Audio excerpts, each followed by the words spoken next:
विजय घाडगेंवरील मारहाणीनंतर सुरज चव्हाण यांचा राजीनामा घेतला। पक्षाच्या मूल्यांच्या विरोधातील वर्तन खपवून घेणार नाही, कठोर निर्णय घेतला। अजित पवारांचं ट्विट।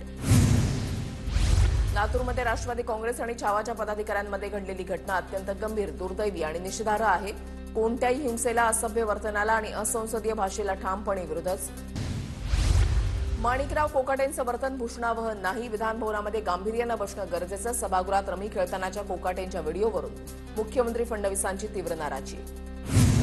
रमी खेळत नव्हतो असं कोकाटेंचं स्पष्टीकरण दिलं असलं तरी अशा प्रकारचं वर्तन चुकीचं। सभागृहातील कामकाजाबाबत गांभीर्य असणं गरजेचं, मुख्यमंत्री फडणवीसांचं वक्तव्य। माणिकराव कोकाटे आज सकाळी 10 वाजता पत्रकार परिषद घेणार। आरोपांवर कोकाटे काय बोलणार याकडे सर्वांचं लक्ष। कृषी मंत्र्यांकडून घडलेली घटना चुकीची, वरिष्ठ नेते कोकाटेंच्या राजीनाम्याबाबत योग्य तो निर्णय घेतील। माणिकराव कोकाटे यांचा रमी खेळतानाचा व्हिडिओ व्हायरल झाल्यानंतर सुनील तटकरेंनी सुनावलं। सुरज चव्हाणांवर कसली कारवाई करता हिंमत असेल तर अजित पवारांनी माणिकराव कोकाटेंचा राजीनामा घ्यावा, जितेंद्र आव्हाड यांचं आव्हान।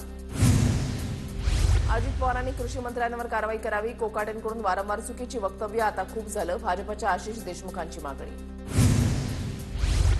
विजय घाडगेंना झालेल्या मारहाणीच्या निषेधार्थ छत्रपती संभाजीनगरमध्ये छावा संघटना आक्रमक, पत्ते खेळत आणि पत्ते उधळत मारहाणीचा निषेध। सुरज चव्हाणला धडा शिकवणार, छावाच्या कार्यकर्त्यांचा इशारा।